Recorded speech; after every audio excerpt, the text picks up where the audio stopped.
Hello, I am Xavier Salleras. I'm a PhD in Applied Cryptography by Pompeu Fabra University and also a cryptography researcher here at Dusk. Today I'm going to show you how Citadel works in practice and how developers can leverage all the features of the Citadel SDK. Citadel is the foundational component of Dusk digital identity technology, and more precisely, it is a private and decentralized protocol that can be used by any service provider, from governmental authorities to smart contract developers, to grant access to users, and for users to prove that they have been granted the right to use services or products without having to reveal their identity nor the personal information. And Citadel can be used for KYC, for subscription services, and a whole host of other things. Basically, it is the missing link to deal with real-world assets in a compliant way, without any loss of privacy. And in this demo today, we'll show you how Citadel works and how simple and easy it is to create a license, essentially an access pass that can help all types of projects to regulate who can access their platform.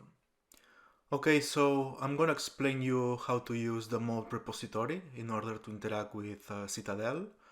It's basically a Citadel SDK, which includes a mode CLI and also an API, but today I'm gonna explain you how to use the command line interface.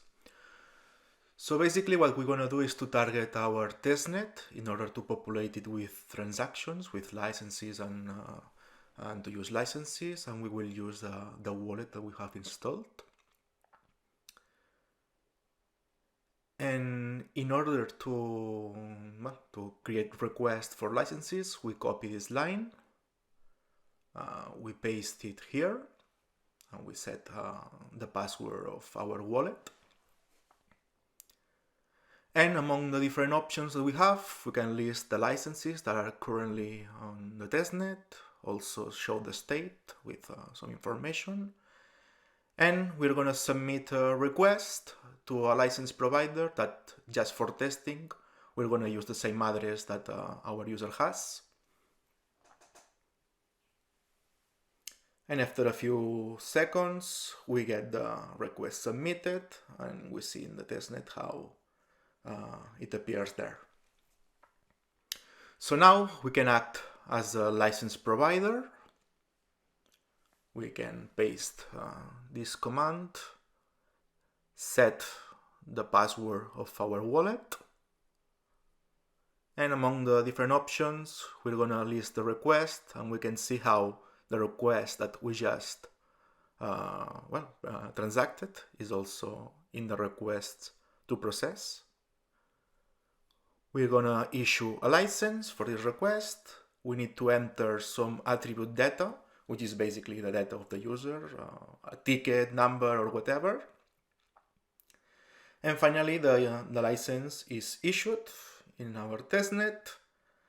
And now what we can do is to move back to our user binary and actually use that license. We can see how the license appears there.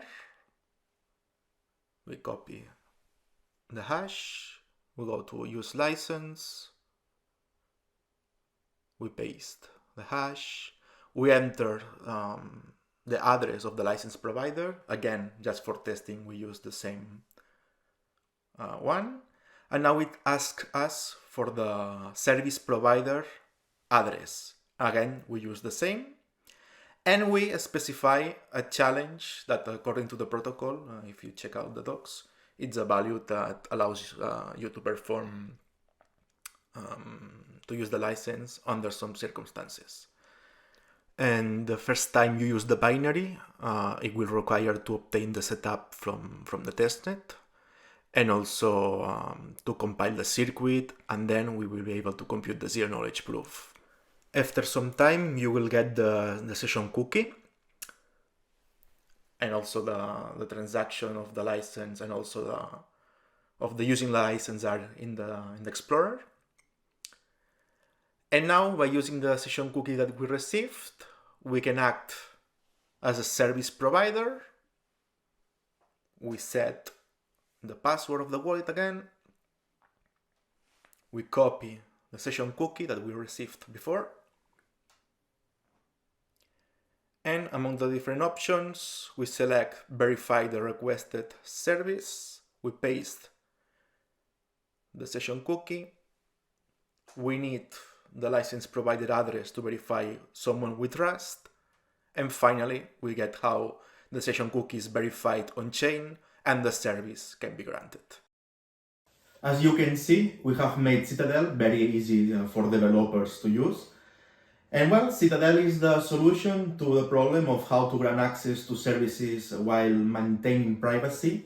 And I encourage all developers to try it out and to let us know what you think.